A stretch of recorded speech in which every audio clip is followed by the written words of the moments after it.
Muy buenos días, vamos a comenzar en esta mañana. Estamos ya en la segunda lección de este módulo que tiene por título el Génesis, el más grande comienzo de todos.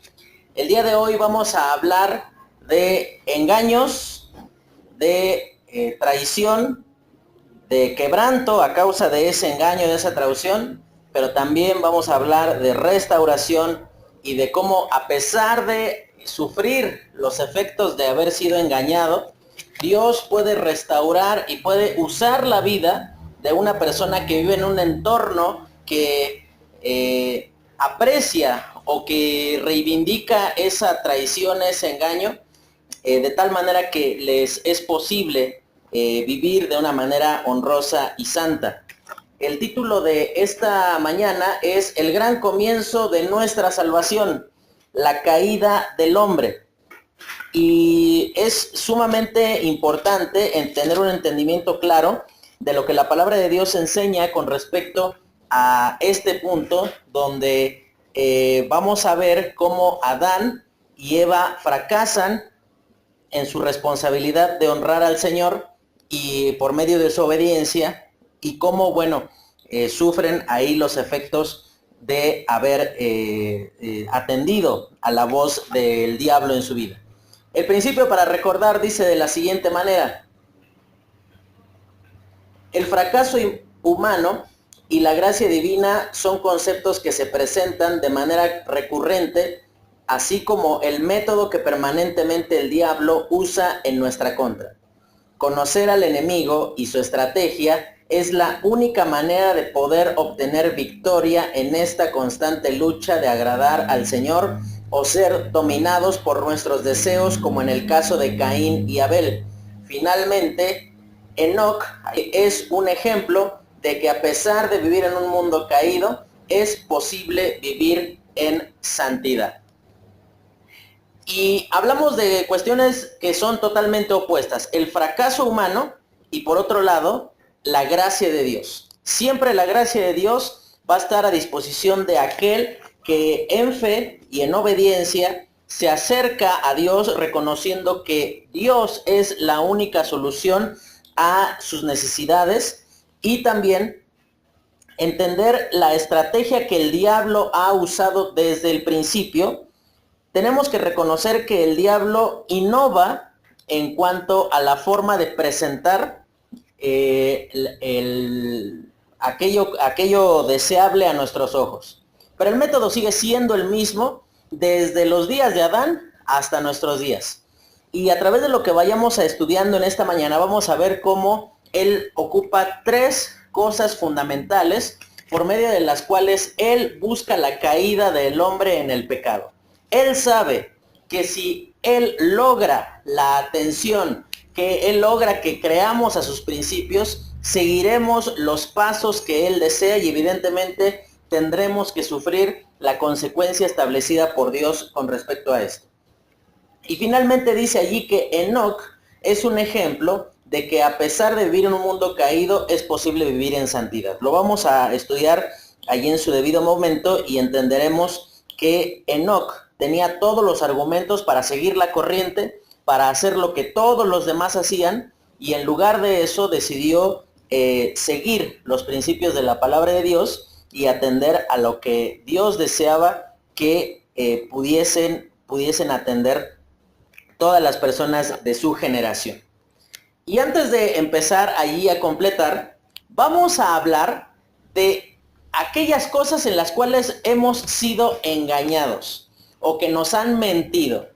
Y vamos a hacer un consenso. Espero que esto no incomode a nadie, pero vamos a hablar de cuál ha sido la peor mentira que te ha dicho alguien en algún momento de tu vida. A lo mejor es una mentira que también a él le dijeron y él sencillamente se encargó de comunicar una información equivocada, pero partiendo de que crecimos pensando que existían los Reyes Magos y Santa Claus, culturalmente nos engañan. También nos engañan diciendo que los niños vienen de París, y estamos equivocados. También nos engañan diciendo que si se nos caen los dientes viene el ratón ahí y nos deja una moneda debajo de la almohada, piense en lo ilógico de esto. ¿Cuándo un ratón va a ir a buscar un diente? Y no nada más va a buscar un diente, sino que te va a llevar dinero. ¿De dónde saca el dinero el ratón? O sea, son una serie de cuestiones que no corresponden a la realidad. Pero vamos a hacer preguntas directas. Hermano Luis, ¿cuál ha sido la peor mentira en la cual usted ha caído o que usted fue engañado en algún determinado momento en su vida? En cualquier momento de su vida. Sí, bueno, ahorita no me acuerdo de muchas, pero sí la que más fresca tengo es mi jefe me dijo que íbamos a platicar para ver cuál iba a ser mi crecimiento en la empresa. Ajá. Y jamás. ¿Y eso nunca pasó? Nunca pasó. Y sí era una mentira porque nunca hizo porque usted avanzara. Yo sí pensé que sí. ¿Y cómo se sintió usted ante esa situación? Me sentí engañado. Claro. Engañado, me sentí defraudado. Ok. Levi, ¿cuál ha sido la peor mentira que te han contado y lo peor, que la has creído? Porque a veces a uno llegan y le dicen cosas que uno así, sí, ajá. O sea, uno da por hecho que es una mentira. Pero lo peor es cuando uno las llega a creerlas. ¿Cuál ha sido la peor mentira que te han contado y que peor has caído en ella? Cuando era niña, mi mamá decía que tenía rayos X y que veía cuánto había comido. Entonces, como según ella me veía cuánto había comido, me obligaba a comer más. Ok. ¿Y cómo te... Y en este momento la hermana Eva está confesando pecado por haberle dicho eso a Levi. Qué creativa, hermana, ¿eh? Ok. ¿Y cómo te sentiste después de que pues tú entendiste que tu mamá, las mamás son casi omniscientes, pero no pueden tener rayos X, ¿no? Para saber cuánto habías comido. ¿Cómo te sentiste tú con eso? Pues yo decía, vea mis mañas, sucias, para obligarme a comer más. No, pero en realidad, como ya fue más grande, que yo entendí que no era real, no causó molestia a mí, sin embargo sí decía, ¿por qué usar eso, no? ¿Por qué Claro. simplemente decirme, te comiste una tortilla, necesitas comer dos más o una más, no sé? Ok. Caí. Una persona más. Damaris. Ay, no sé. Algo que te acuerdes en algún momento de tu vida que hayas dicho, ¿cómo fui a caer en eso? Que me tocó trabajar con unos compañeros de mi equipo y no trabajaban y yo les dije, tienen que trabajar y todos me dijeron, sí, vamos a trabajar. Ajá. Y yo terminé haciendo todo el trabajo. Y fue calificación de todos. Sí, no, les dicen los nombres al final. Ah, muy bien. Santa justicia, muy bien hecho. Pero tú, ¿cómo te sentiste cuando ellos te dijeron, no, sí, ya vamos a trabajar, nos vamos a apurar y perdón? ¿Tú? Pues a mí me dio coraje porque yo los estuve presione, teníamos un mes para hacer el trabajo y no hicieron nada. Ok. Saberse engañado es una de las cosas más que ofenden la inteligencia, que agravian los sentidos, pero que sobre todo nos hacen reconocer que aquello en lo cual pusimos nuestra confianza fue la peor decisión de nuestra vida. Y a través de lo que vamos a ver en esta mañana, vamos a ver en primer lugar capítulo 3. Por cierto, ¿quién leyó los capítulos que dijimos para esta semana? Era Génesis 3, 4 y 5, 3 veces. Ok, bueno, pero lo leyeron ahí, por lo menos tienen ahí una próxima. Bueno, vamos a tratar de esforzarnos para poder ahí tener un conocimiento, porque eso acelera las cosas, porque si no hay que detenernos en cada punto un tantito de tiempo más. Bueno, entonces dice allí, la estrategia satánica para ocasionar la caída del hombre. Y ahí vamos a hablar con respecto a Génesis capítulo 3. Y en primer lugar, ¿cuál es esa estrategia? Hay un libro de tiempos súper antiguos que se llama El arte de la guerra. Y lo escribió, son principios enseñados por un general chino llamado Sun Tzu. Y él decía lo siguiente, en una parte del libro, habla de qué manera es posible ganar la guerra. No una batalla, ganar la guerra. Y él decía lo siguiente: conozca a su enemigo, conózcase a sí mismo y la victoria estará asegurada. Y vamos a hablar en este punto con respecto a conocer al enemigo. Y dice ahí de qué manera va a tratar el diablo o de qué manera hizo uso de sus estrategias para ocasionar la caída de Adán. Y dice en primer lugar, generar dudas sobre el proceder divino. Y dice el versículo 1 de Génesis 3, pero la serpiente era astuta más que todos los animales del campo que Jehová Dios había hecho, la cual dijo a la mujer, con que Dios ha dicho, no comáis del árbol del huerto. Y ahí podemos ver una cuestión sumamente evidente. Dice en primer lugar, ¿cuál es la estrategia de en qué consiste generar dudas sobre el proceder divino? En primer lugar dice, poniendo en duda la palabra de Dios. ¿De qué manera Satanás se acercó por medio de la serpiente a Eva? Y le dice, con que Dios os ha dicho. Esa construcción de la frase, con que Dios os ha dicho, es como si en nuestros tiempos dijeran, ay, ¿a poco vas a creer eso? O sea, hay que ser muy iluso para pensar, ¿a poco Dios te está diciendo eso? ¿Cómo crees? Permítame ocupar el ejemplo que usted nos contó, hermano Luis. Es como, imagínense, el hermano Luis creyó a lo que le dijeron y él probablemente lo compartió con alguno de sus compañeros de trabajo. Imagínense que la respuesta de algunos compañeros de trabajo, hermano, hubiera sido, ay, ¿a poco te dijo eso? Eso le dice a todos para que le echen más ganas a trabajar. Y uno se siente en ese momento como que uno deja de ser único, uno deja de realmente tener las posibilidades allá soñadas. Cuando el diablo le dice a Eva por medio de la serpiente, con que Dios os ha dicho, él está diciendo, la palabra de Dios no es confiable.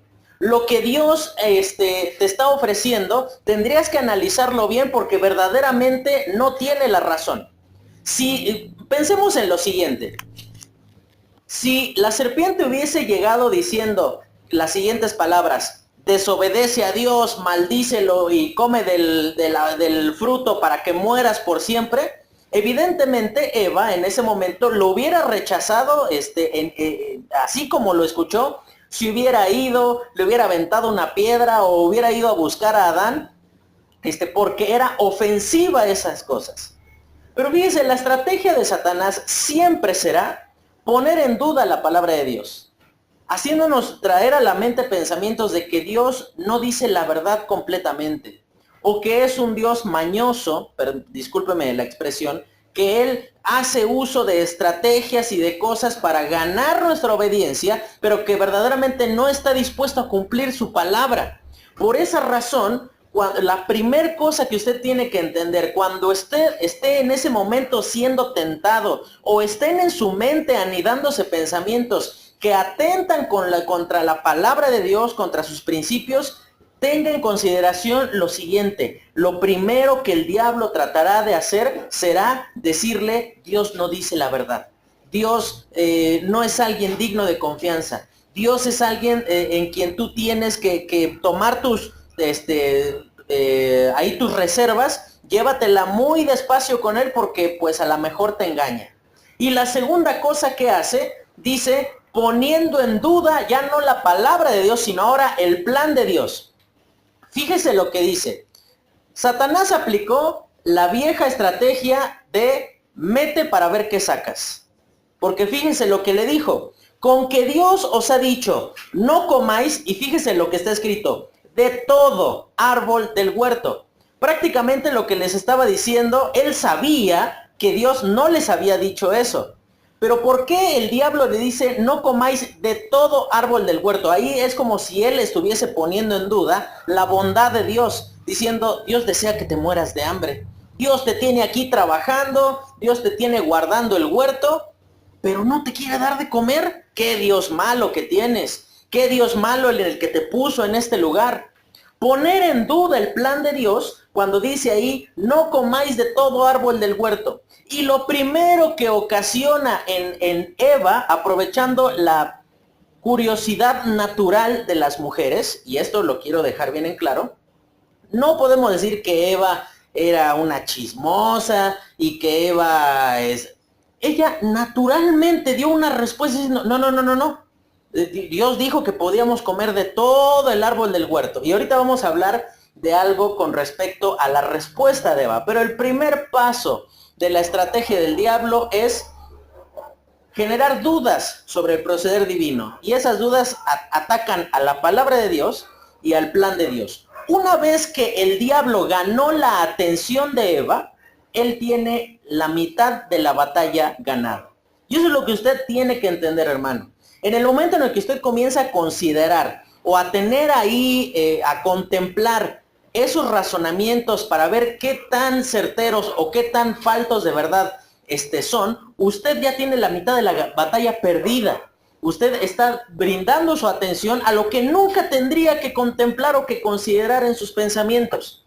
En segundo lugar, el segundo paso de la estrategia es aprovechar la ingenuidad y las oportunidades concedidas en imprudencia. Estamos hablando de ingenuidad. Ellos eran inocentes, no conocían el mal.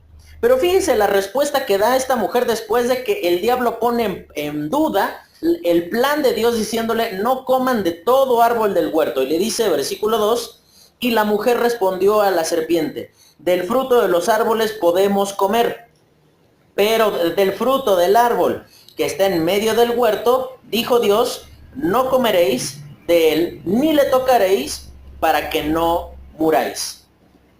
¿Qué de malo le encuentra usted a esa respuesta? Se lo vuelvo a leer, dice, del fruto de los árboles podemos comer, pero del fruto del árbol que está en medio del huerto, dijo Dios, no comeréis, ni le tocaréis, para que no muráis. Le escucho, dígame, ¿qué le encuentra usted de malo a esa instrucción? Tiene algo que ver con eso porque dice allí, ni le tocaréis. Pero Eva menciona dos cosas que Dios nunca dijo. Fíjese la respuesta. Y la mujer respondió a la serpiente, versículo 3, pero del fruto del árbol que está en medio del huerto, ¿y qué dice después? Dijo Dios. Dios no les dijo nada. No les dijo, no comeréis, dice, ni le tocaréis. Ella está colocando la autoría de esas palabras sobre Dios. Dios no les dio ninguna instrucción de no tocar el árbol. La instrucción precisa era no comer. Y nada más. En primer lugar dice, aumentando requisitos a lo ya establecido. Dice, ni le tocaréis. Y mire, podemos hablar infinidad de tiempo con respecto a esto. En algún otro momento quizás lo tocaremos. Pero somos especialistas y todos tenemos un legalista dentro del corazón, en mayor o menor medida, pero todos lo tenemos. El legalismo surge desde este momento tratando de aumentar cosas a lo ya establecido. Es cierto, Eva tenía buenas intenciones. Ella quería mostrar cuán altos eran sus principios, cuán convencida estaba de lo que Dios había solicitado de ellos. Pero había algo claro, Dios no había pedido eso. No había ninguna instrucción de no tocar el árbol. Ahora considere lo siguiente, en nuestros días consideramos que, por ejemplo, es más santa una mujer que se anda tropezando, y aclaro antes de continuar, muchas de las cosas que yo diga en este momento, no las promuevo, no las comparto, considero que es también una equivocación creer que uno es más santo por hacer algo o no hacer algo que aquel que sí lo ha hecho. Pero, por ejemplo, hay personas que consideran que una mujer es más santa por estarse tropezando con el vestido de tan largo que lo tiene, que una mujer que lo ocupa a la altura de la rodilla. Y consideramos que no, es que eso es inapropiado, porque la Biblia dice que tenemos que vestirnos con modestia. Sí, hermana, pero la modestia surge de una actitud del corazón. Si usted considera que la santidad es algo que se ve por la ropa que usted usa, aclaro, no me diga, es que Dios conoce mi corazón y venga con una falda hasta acá de alto, a la altura de la frente, pues evidentemente, hermana, usted está abusando del principio. Pero ni es más santa una que ocupa la falda sumamente larga o una que la ocupa a una altura pues todavía considerable que no genera un tropiezo a alguna otra persona. No es más santo aquel que come tacos de moronga que aquel que no los come porque dice, no, es que Dios dijo que no comamos sangre y bueno, habría que analizar toda esa serie de cosas. Y podríamos hablar de cuestiones como tatuajes, si es correcto o no teñirse el cabello, tendríamos que hablar si es correcto o no, pensamos que es más santo el que llega bien temprano a la iglesia y es un filisteo incircunciso, hacedor de maldad el que llega tarde a la iglesia, y nos ocupamos más en aumentar cosas a lo ya establecido, por más buenos, por más honorables, por más santos en nuestra propia opinión, que puedan ser esos razonamientos, es aumentar a lo ya establecido y es avanzar en el camino que la palabra de Dios ha marcado que no tenemos que tomar. Cuando Eva le dijo a la serpiente, ni le tocaréis, la serpiente ocupó esa imprudencia, esa ingenuidad de la mujer, diciendo, de aquí me voy a agarrar, no te voy a sacar del error. No le voy a decir, ¿a poco te dijo que ni siquiera lo toques? Voy a aprovechar tu imprudencia, voy a aprovechar tu equivocación y te voy a hacer caer por medio de eso, alejándote de la verdad porque tú te alejaste primero. Porque tú consideraste que era más santo aumentar cosas a lo que ya está establecido. Y llegamos hasta el libro de Gálatas, donde usted encuentra un grupo de personas que decía, no es posible ser salvo si no se observa la ley. Y hoy día, sí, hermano, estamos libres, no tenemos, aún culturalmente, no tenemos la práctica de ir y sacrificar un borreguito ahí cada que pecamos, pero sí tenemos ciertas prácticas que hablan de que somos legalistas por excelencia, que amamos colocar más requisitos de los ya establecidos, que nos encanta colocar más peso sobre la gente que ni siquiera nosotros hemos llevado. Y por esa razón, aprovechar esa imprudencia de Eva fue generar o facilitar las cosas a Satanás. Y en segundo lugar dice, considerando aquello que sabemos que es inadecuado. Y dice, y vio la mujer que el árbol era bueno. Hay una sola mentira que el diablo le dice a Eva. Y dice en el versículo 3, versículo 4 dice, entonces la serpiente dijo a la mujer, no moriréis. Esa es la única mentira, porque lo que le dice después, pero que sino que sabe Dios que cuando ustedes coman del fruto, sus ojos serán abiertos y seréis como Dios conociendo el bien y el mal. Una sola mentira fue suficiente. Y dice ahí, considerando aquello que sabemos que es inadecuado. En el momento, como le decía, en el cual el diablo ganó nuestra atención, que comenzamos a considerar y estamos en esa lucha de que lo hago o no lo hago, usted está en el momento más peligroso previo a la tentación, porque usted está cediendo, está dando oportunidad a considerar lo que desde el inicio usted nunca tuvo que tener en cuenta. Y dice ahí en el versículo 6, dice, y vio la mujer que el árbol era bueno para comer y que era agradable a los ojos y árbol codiciable. Y fíjese qué era lo que quería alcanzar la mujer, para alcanzar la sabiduría. Y en ese momento, ¿cuál fue el ofrecimiento que el diablo le hizo? Vas a ser como Dios. Oye, pero ¿no te es suficiente tener comunión con Él? No, y dice que Dios se paseaba por el huerto. A lo mejor, ¿cuántas veces habrán estado por una tarde ahí muy rico abajo de la sombrita de un árbol, conversando con Dios y teniendo una cercanía de la cual usted y yo nunca podremos tener en esta vida presente? Y no le fue suficiente a Eva, sino que ella dijo, yo quiero alcanzar la sabiduría, yo quiero ser como Dios, quiero creer a este ofrecimiento, por dudoso, por infundado, por lo que sea, pero yo lo quiero creer. Y dice la siguiente diapositiva, finalmente, ¿cuál es el último paso de esa estrategia? Es finalmente engañar y abandonar a quienes han caído en la trampa. Y dice, una simple y llana mentira es suficiente. No moriréis. ¿Sabe, hermano? El veneno para ratas funciona de la siguiente manera. Aproximadamente el 15% máximo de esas bolitas que usted le pone a los ratones ahí por su casa es veneno. El otro 85% es comida. Por esa razón van y lo buscan. Imagínense que fuera puro veneno. Pues evidentemente los rats son animales, pero no son tontos. Irían, lo olerían, percibirían que es algo peligroso para ellos, o a lo mejor no percibirían el peligro, pero tampoco sería algo antojable. ¿Sabe, hermano? Lamentablemente somos como las ratas.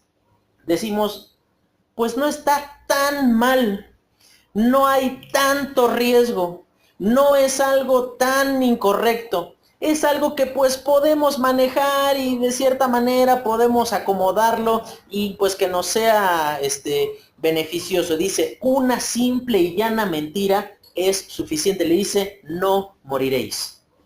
Una mentira que dañó a toda la raza humana y que esta mujer, por considerar lo que nunca tuvo que considerar, tuvo que pagar las consecuencias. Pero fíjese, inmediatamente después dice, la serpiente deja de tener actividad.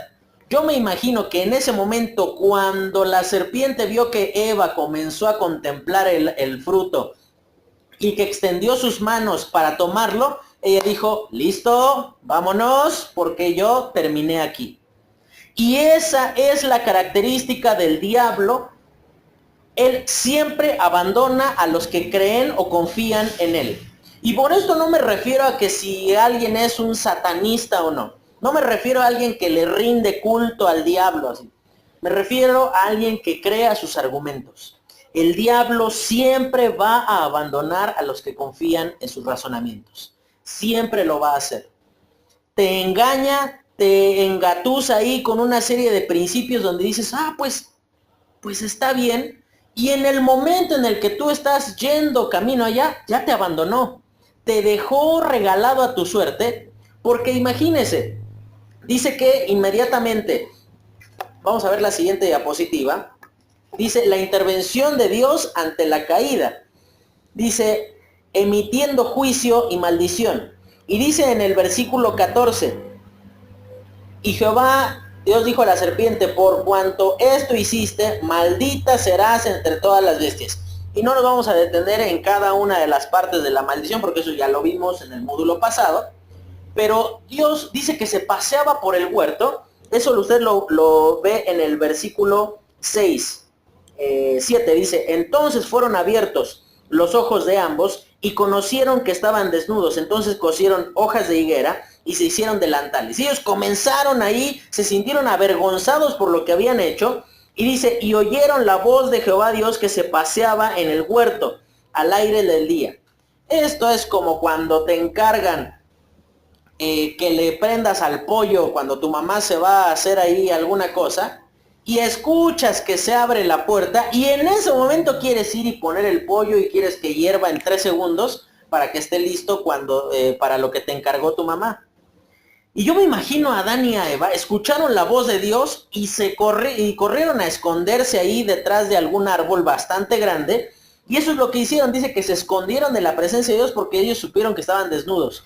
Y fíjese, siempre que Dios confronta nuestro pecado, lo hace de una manera directa. Y nosotros, en necedad ante ese pecado, respondemos lo que nadie nos preguntó. Fíjese, en el versículo 10 dice, y él respondió, oí tu voz en el huerto y tuve miedo porque estaba desnudo y me escondí. Y Dios le dijo, ¿quién te enseñó que estabas desnudo? Dice allí, ¿has comido del árbol que yo te mandé que no comieses?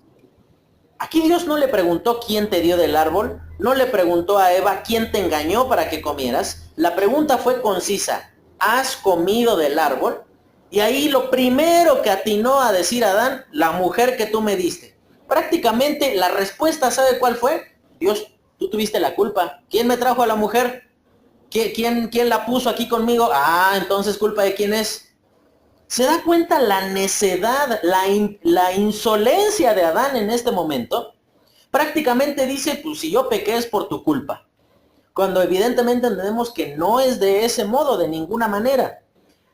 Después dice, otorgando esperanza y perdón al hombre. Después de que emite ahí todas estas maldiciones, de que le dice a la serpiente, te vas a arrastrar por el polvo. Después de que le dice a Adán que vas a morir, dice, porque polvo eres y al polvo volverás. Después de que le dice a Eva que multiplicaré los dolores en tus preñeces, o sea, cuando te esté dando a luz. Todo eso, después de que lo menciona, dice ahí en el versículo 15, y pondré enemistad entre ti y la mujer, entre tu simiente y la simiente suya. Esta te herirá en la cabeza y tú le herirás en el calcañar. Y en el versículo 20 dice de la siguiente manera, y llamó a Adán el nombre de su mujer Eva, por cuanto ella era madre de todos los vivientes. Y Jehová Dios hizo al hombre y a su mujer túnicas de pieles y los vistió. Evidentemente un inocente tuvo que morir en este momento. Tuvo que tomar la vida de un corderito que andaba por ahí o del animal que hubiese sido. Así hubiese sido un traje de iguana, así todo medio ajustado. No importa. Lo que hubiese hecho Dios en ese momento, tomó la vida de un inocente y cubrió la desnudez de estos hombres. Algo totalmente contrario a lo que el diablo hace con nosotros con el pecado.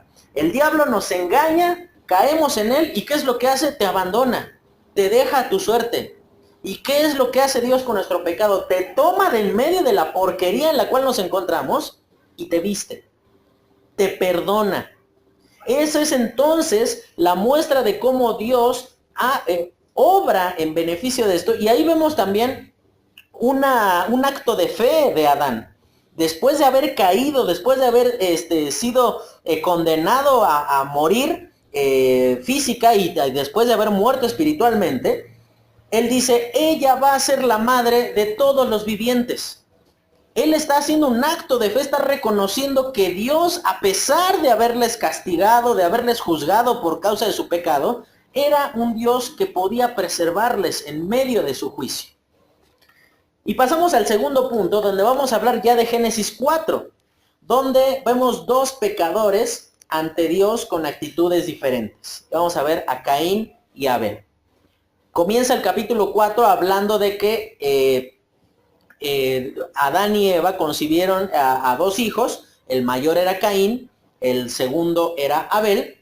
Y menciona allí, en primer lugar, que ellos tenían la misma oportunidad abierta para ambos y sus consecuencias. Y en primer lugar vemos que es la aceptación y el rechazo en base a la disposición del corazón.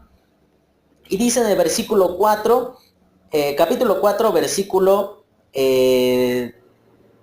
dice, después de esto, después dio a luz a su hermano Abel, y Abel fue pastor de ovejas, y Caín fue labrador de la tierra. Ninguna de las dos ocupaciones estaba mal delante de Dios, era perfectamente aceptable, pero dice en el versículo 3, y aconteció andando el tiempo, que Caín trajo del fruto de la tierra una ofrenda a Jehová, y Abel trajo también de los primogénitos de sus ovejas, de lo más gordo de ellas, y miró Jehová con agrado a Abel y a su ofrenda, pero no miró con agrado a Caín y a su ofrenda suya, y se ensañó Caín en gran manera, y decayó su semblante. Y dice en el versículo 3 y 4, que es la aceptación y rechazo en base a la disposición del corazón. ¿Por qué rechazó la ofrenda de Caín y por qué aceptó la ofrenda de Abel? ¿Será que Dios tenía algún consentido, que Dios prefería a Abel? De ninguna manera. Vemos la descripción de la ofrenda que presenta Abel en ese momento. Dice que presentó de lo mejor de sus ovejas, de lo más gordo, digamos que él buscó la mejor cosa que tenía a su disposición lo que estaba en mejores condiciones, fue y lo presentó delante de Dios, y ahí fue entonces donde él obtuvo ese agrado. Pero dice que también Caín presentó una ofrenda, pero dice que él llevó el fruto de la tierra. No está mal llevar un cordero o llevar el fruto de la tierra, pero seguramente la ofrenda de Caín fue lo que tenía a la mano. De esas veces cuando dicen, bueno hermanos, vamos a pasar al tiempo de la ofrenda, y en ese momento te acuerdas que no vienes preparado, y agarras y empiezas a buscar la moneda más pequeña que alcanzas a sentir ahí con los dedos, y es así como que dices, listo, cumplí, ofrendé, di para el Señor. Sí, hermano, pero no diste lo mejor que tenías. No hiciste no te preparaste para agradar conscientemente al Señor. Y hay muchas cosas que hacemos en nuestra vida sencillamente en respuesta a lo que se supone que tendríamos que hacer, pero no son una respuesta o no son una muestra consciente del entendimiento que tenemos de lo que Dios espera de nosotros. Y por esa razón Dios rechaza la ofrenda de Caín, porque le dice, mira, yo esperaba algo mejor. Tu hermano se esmeró. Y ahora preste atención. Caín tuvo la ventaja de ofrecer primero. Él no sabía lo que iba a ofrecer Abel. Él sencillamente dijo, ahí está esto para cumplir contigo, y me la llevo en paz. Pues sí, no es lo mejor que tengo, pero pues ya, por lo menos te di algo. De esas veces que nosotros, por calmar nuestra conciencia, hacemos o decimos ciertas cosas para llevárnosla en paz con el Señor, cuando en realidad sabemos que estamos yendo en contra de los principios de la palabra de Dios, que estamos quebrantando su voluntad y hacemos cosas sencillamente para cumplir. Venimos y nos sentamos en este lugar y venimos con una repulsión a alguno de los hermanos de la iglesia o a este tiempo, a decir, ay, qué padre sería estar acostado en este momento en mi casa, ay, quisiera en este momento estar ahí, navegando por internet, sin tener algo en claro que hacer, sencillamente perdiendo el tiempo, pero sería mejor que estar aquí. Y qué lamentable que pasamos nuestros días en la tierra pensando que a Dios lo podemos engañar o que Dios es como la Secretaría de Hacienda. ¿A qué me refiero con esto? Usted puede ir con una jeta de este tamaño ahí al banco, decir, ahí está mi pago de impuestos, ya tanto para estar manteniendo a tanto baquetón ahí del gobierno. ¿Y sabe qué es lo que va a hacer el gobierno? Muchas gracias, se te acepta tu pago. Vete, porque lo que a ellos les interesa es lo que usted haga, pero con Dios no es así. Usted puede venir y tener una cara muy fingida, muy linda, así como que, ay, sí, hermano, alabaré al Señor, y somos todos una familia muy feliz, pero usted sabe en lo interno, en lo profundo de su corazón, que eso es lo más alejado a la realidad. Y llegará un día donde sus ofrecimientos que ha hecho al Señor, todos los sacrificios que usted ha hecho por Él, terminarán siendo rechazados por causa de que no los ha hecho con la firme intención de agradar al Señor.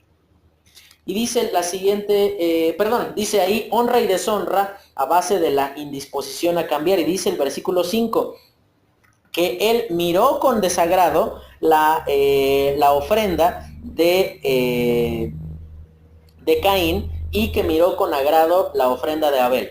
¿Qué hubiese hecho usted? No sé cómo habrá ocurrido. La única cosa que se me puede pasar por la mente para que ellos supieran que estaba aprobada o desaprobada su ofrenda, supongo que a lo mejor el humo ahí de la ofrenda de Abel habrá subido muy limpia, muy digna hacia el cielo, y a lo mejor, no sé, a Caín la presentó ahí en un altar, y habrá sido así como que todo el humo para abajo, así como que rechazándola, ¿no? Si usted ve eso, inmediatamente usted diría, bueno, tengo que hacer algo para cambiar, puedo todavía corregir. Pero ¿cuál fue la respuesta de Caín?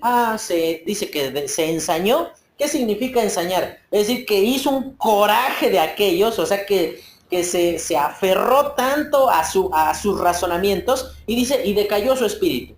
Como los niños, agarró sus carritos y se fue a chillar a su cuarto. Y estaba ahí haciendo su berrinche Caín. Y pasamos a la siguiente diapositiva, donde dice la reacción ante el fracaso, la dureza y el alejamiento de Caín. Dice el rechazo a asumir la responsabilidad personal y sus consecuencias. Dice el versículo 7, si bien hicieres, no serás enaltecido, y si no hicieres bien, el pecado está a la puerta. Con todo esto, a ti será tu deseo y te enseñorearás de él. Aquí prácticamente le está diciendo, Caín, acuérdate de cómo le fue a tus papás por ceder ante el pecado. Cuando le dice, el pecado está a la puerta. El pecado siempre está ahí a la disposición para reventarte, para destruirte. Y le dice, si hicieres bien, no serás enaltecido. Eso significa que Caín no lo había hecho con un corazón correcto delante del Señor y por esa razón fue rechazado. Y en lugar de cambiar, en lugar de reconocer que era la condición espiritual en la cual él se encontraba, era responsabilidad de él. Y esto es algo que tenemos que entender por siempre, tenerlo claro. Hermano, tan cerca o tan lejos esté usted del Señor, es responsabilidad de usted. Usted está en esa condición espiritual porque usted así lo decidió en su pasado. No es responsabilidad de sus padres, no es responsabilidad del pastor de la iglesia, no es responsabilidad de tener buena o mala economía, es su decisión. Y Caín, en lugar de reconocer su responsabilidad, sencillamente se llenó de mayor odio su corazón. Y dice en el versículo 8, y Caín dijo a su hermano, salgamos al campo, y aconteció que estando en el campo, Caín se levantó contra su hermano Abel y lo mató. Esa fue su solución a las cosas. Sembrar más odio del que ya tengo. Sí, está mal tener este sentimiento contra otro hermano, pues lo acrecentamos más, porque prefiero morirme en mi necedad que reconocer que no tengo la razón. Y de eso están llenas las iglesias, de personas que abrazan con tanta firmeza su pecado, que saben que es pecado, en lugar de reconocer que tienen que alejarse de él porque ese pecado los va a destruir. Y en segundo lugar dice, indisposición a reconocer el pecado y apartarse de él para ser perdonado. Y después vemos ahí en el versículo 9, Dios le pregunta, ¿dónde está su hermano? ¿De dónde está tu hermano? Y la respuesta tan insolente de Caín le dice, ¿soy yo acaso guarda de mi hermano? Ay, a ver, no, aquí no lo traigo en la bolsa, no, pues quién sabe, ya está grandecito para que se cuide él. ¿Quién te crees, Caín, para contestarle así a Dios? Y en lugar de eso, Dios va buscando la reconciliación. Dios va buscando la restauración del pecador. Cuando le pregunta dónde está, lo que él esperaba era que Caín en ese momento se quebrantara delante de Dios y decir, Señor, lo maté. Dios, perdóname, que él pudiese acercarse en obediencia, reconociendo los principios de la palabra de Dios. Pero en lugar de eso dice, ¿soy yo acaso guarda de mi hermano? Él ofende a la inteligencia de Dios con esta respuesta, y entonces Dios profiere un juicio contra él. Le dice que maldito serás y serás errante por la tierra, y cuando tú trabajares la tierra no te va a regresar tu esfuerzo. ¿Y sabe cuál es la respuesta de Caín? Dice en el versículo 13, y dijo Caín a Jehová, grande es mi castigo para ser soportado. Peor aún, Caín, en lugar de reconocer su responsabilidad, dice, Dios, yo creo que te estás pasando de la raya. O sea, creo que estás siendo muy severo conmigo. Cuando en realidad tenemos que considerar, y eso lo dice la siguiente diapositiva, la irreverencia considerando que Dios es demasiado severo. Y dice ahí, grande es mi castigo para ser soportado. Y dice ahí, pedía piedad sin arrepentimiento. Él le dice, cualquiera que me encuentre por la tierra me va a matar. Y ahí entonces dice que Dios colocó una marca sobre Caín para que nadie lo matara. Y esa es una muestra de cuando el pecador rechaza la gracia de Dios para que acuda en arrepentimiento ante él. ¿Sabe para qué era esa marca? No para que nadie lo matara, sino iba a ser un recordatorio de todos los días de su vida de Caín, que tuvo la oportunidad de arrepentirse y decidió abrazar su pecado. que tuvo la oportunidad de reconocer, de cambiar y de tomar un camino distinto y decidió no hacerlo. Y todos en algún punto de nuestra vida, hermano, hemos sido como Caín.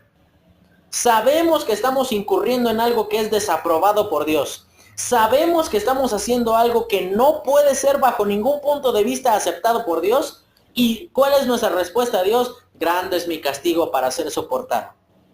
Dios, tú estás excediéndote un poco con la severidad que tú estás teniendo para conmigo. Y dice allí a partir del versículo 16, salió pues Caín de delante de Jehová y habitó en tierra de Nod al oriente de Edén, y conoció Caín a su mujer, la cual concibió a Enoc y edificó una ciudad. No el Enoc del cual vamos a hablar más adelante, es otro Enoc, eran tocayos nada más. Y dice que ahí comienza una civilización sin Dios. Pero tenemos, hermano, que considerar que todos en algún punto de nuestra vida hemos sido como Caín. Tememos a las consecuencias, pero no tememos al Dios que proporciona esas consecuencias en nuestra vida. Lo más común, y permítame poner este ejemplo, lo más común de hoy día es que probablemente una chica teme salir embarazada por incurrir en cosas que desde el principio sabía que no tenía que hacer, pero nunca temió a Dios en el momento en el cual estaba haciendo las cosas que no tenía que hacer. Le tememos a las consecuencias, a como que, ay, es que ¿qué va a pasar si mi esposa se da cuenta que estoy haciendo esto? Es que no le tema a usted, hermano, a que lo cachen. Tema al Dios al cual ya está deshonrando desde el principio. A ese Dios que está ofendiendo con las cosas que usted está haciendo. Y en ese contexto queda la vida de Caín. Y pasamos al último punto, donde dice Enoc, la trascendencia de persistir en la piedad a pesar del entorno. Y vemos nada más el principio, el contexto de Enoc. Y dice, violación generalizada a los principios establecidos por Dios. Y si usted lee del versículo 19 hasta que termina el capítulo 4, va a ver esas características de esa civilización que se levanta en esos días. Vemos a un hombre que ya tiene 2 esposas. Vemos a un hombre que dice que habla de que en algún momento tuvo que matar a un hombre. Ese hombre era Lamec. Y estamos ahora en el capítulo 5 de Génesis. Y si usted comienza a leer el capítulo 6 de Génesis, se va a dar cuenta que esa tendencia que se comienza a marcar desde el final del capítulo 4 es algo ya arraigado y bien determinado en los días en los cuales Noé está en la tierra. Ahora tenemos que considerar que Enoc es un ejemplo de cómo es posible vivir una vida de santidad, de obediencia, a pesar del entorno. A veces consideramos que no, pues es que hermano, si tú hubieses conocido a mis papás, no hombre, pues yo estoy rey a comparación de ellos. O sea, tú tienes que entender que no me pidas demasiado avance espiritual, no me pidas demasiados cambios porque pues es que tú no sabes de dónde salí yo, yo fui alcohólico tantos años y comenzamos a racionalizar el pecado. Cuando en realidad con el pecado no se razona. Y dice la siguiente diapositiva, el valor del suceso, no del proceso, perdón, no del suceso.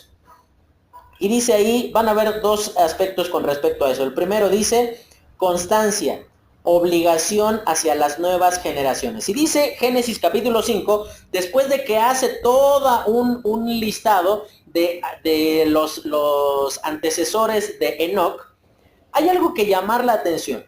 Comienza a hacer todo un listado y nosotros podemos decir, pues es sencillamente informativo. No, no es informativo, porque hay una frase que se repite continuamente y que tendría que llamar la atención de cualquiera que estudia la palabra de Dios. Dice, y nació tal, y engendró a tal, y vivió tantos años, engendró hijos e hijas, pero ¿qué es con lo que termina la frase? Y murió, y murió, y murió, y murió. Y ahí vemos los efectos del pecado. En ese contexto estaba Enoc, un hombre que estaba viendo de viva voz, estaba viendo de manera práctica cuán mal paga el pecado.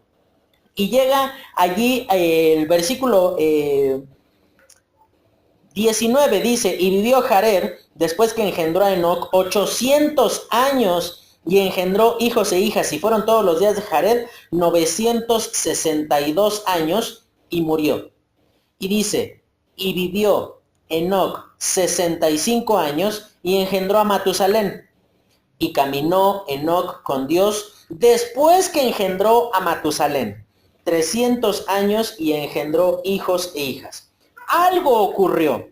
La palabra de Dios no nos indica qué, pero algo ocurrió en el momento en el cual nació su hijo, que él entendió que tenía que caminar en obediencia con el Señor. Que él entendió que su ejemplo tenía que ser algo notoriamente diferente, que produjera un resultado distinto al de todas las otras personas. ¿Por qué cree que es que lo menciona como algo notable de Enoc, que caminó con el Señor? Porque evidentemente fue el único que lo hizo en esa forma, a diferencia de todas las personas que le antecedieron. Si hubiese habido otra persona que igual hubiese caminado en santidad, en obediencia a los principios de la palabra de Dios, ¿usted cree que Dios hubiese sido injusto en no reconocerlo? Seguramente que sí, pero como era algo tan raro de encontrar un hombre que obedeciera a los principios de la palabra de Dios, lo menciona como algo extraordinario. Y dice, caminó Enoc con Dios después de que engendró a Matusalén su hijo. Y sabe, y eso lo vamos a ver la siguiente semana, el nombre Matusalén literalmente significa lo siguiente: cuando él muera, el juicio vendrá. ¿Sabe quién muere en el año en el que se efectúa el diluvio? Matusalén. Es decir que lo que hace Enoc es una forma profética de decir, mi hijo va a ser testigo de mi obediencia, de tal manera que las próximas generaciones no tengan excusa para reconocer que ellos deben obedecer a la palabra de Dios. Después dice la constancia, una decisión que siempre produce fruto. 300 años de fidelidad, 300 años siguiendo al Señor. No temporadas en las cuales amaba al Señor y quería ser misionero en la India, y después al siguiente mes no quiere ni siquiera venir a la iglesia. Era una constancia decidida. Y sabe, hermano, la fidelidad es algo que se decide todos los días. Y dice allí, y desapareció porque le llevó Dios. Fue tan cercano su forma de caminar con el Señor, que llegó un punto donde se dio cuenta que ya estaba caminando con el Señor en su presencia. Y dice, y desapareció. Y todos sabían que Enoc había desaparecido porque Dios se lo llevó. Porque él prefería tenerlo consigo, porque amaba esa relación con él, que continuara su vida aquí en la tierra. Y ahí entonces vemos que es una decisión que siempre produce fruto. Por más difícil, por más corrupto, por más desfavorable que sea el entorno, siempre produce un beneficio. Y la última diapositiva dice, Enoc, un medio de condenación al mundo caído. Si usted lee ahí en el libro de Judas, capítulo 14 y 15, hace referencia a lo que Enoc en algún momento fue medio para condenar al mundo. Dice que él habló y dijo, vino Dios con las centenas de sus millares, dice, para condenar a los impíos, y menciona 3 cosas que hacían: que actúan impíamente, que hablan impíamente. Estas personas viven de una manera que rechaza los principios de la palabra de Dios, y la santidad de este hombre fue una forma por medio de la cual Dios dijo, es posible vivir de una forma honorable a pesar de que el entorno no sea favorable. Es posible vivir de una manera santa a pesar de que tú pienses que es lo más normal vivir como todos los demás lo hacen. Y en el último lugar dice santidad, que muestra que es posible agradar al Señor. Y dice ahí en Hebreos capítulo 11, aparece como uno de los héroes de la fe. Dice que él alcanzó buen testimonio antes de ser traspuesto. Y, ¿sabe? En Hebreos 11 no aparecen personas por todo el dinero que alcanzaron a juntar. No aparecen personas por lo inteligentes que fueron. Aparecen solo personas que alcanzaron buen testimonio por la fe. Hermano, si usted tuviese que decidir en este día de qué manera usted sería recordado, ¿usted sería recordado por su fe? ¿O sería recordado, imagínense su lápida, aquí yace Carlos Ortiz, el que se enojaba por todo? Aquí yace Carlos Ortiz, el que siempre llegaba tarde a la iglesia. Imagínese, ¿por qué quiere ser recordado usted?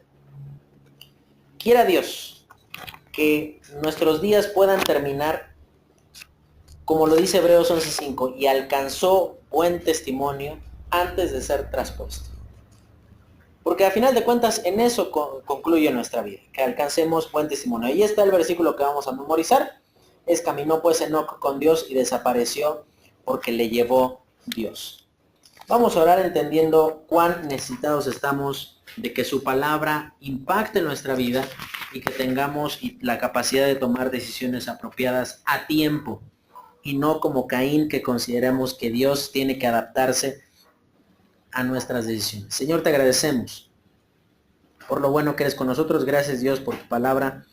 Ayúdanos a valorar permanentemente tus principios y a honrar tu voluntad en nuestra vida, por difícil y por compleja que ésta pueda llegar a ser. Te lo pedimos, Señor, en el nombre de Cristo Jesús. Amén.